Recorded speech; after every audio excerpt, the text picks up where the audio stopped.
سلام. In the name of God. I'm Dawood Hadi, football coach from Iran. نگاه کنید تو بحث فوتبال ما عیار بازیکنامون رو باید بشناسیم. یعنی چه تو دفاع، چه تو هافبکامون و چه تو حمله هامون. و ما باید بدونیم که اینا چقدر میتونن مفید باشن برای ما. بازدهی اینا چقدره؟ آیا ما اون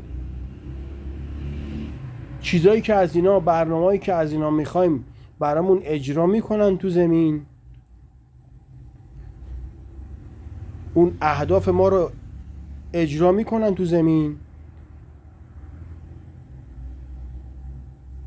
ما باید اینا رو در نظر داشته باشیم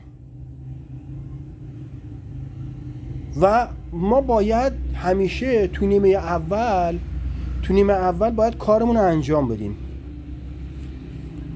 حالا میگن نیمه دوم نیمه مربیاست. خب اینم یه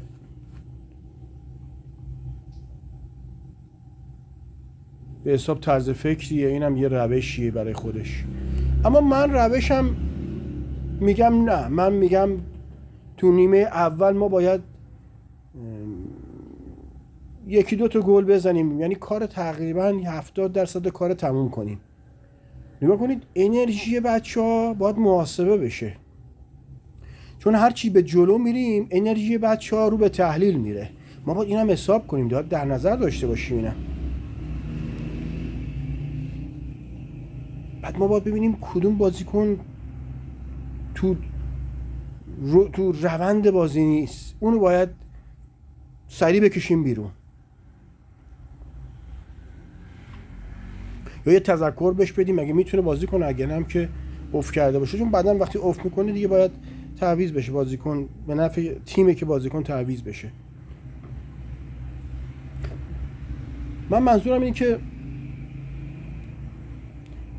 تیم وقتی تیمه که باید همه با هم هماهنگ باشن.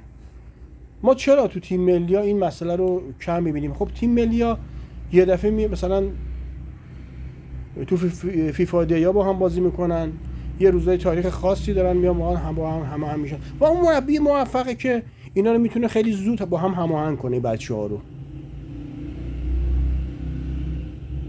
متشکرم، با سپاس و ادب و احترام.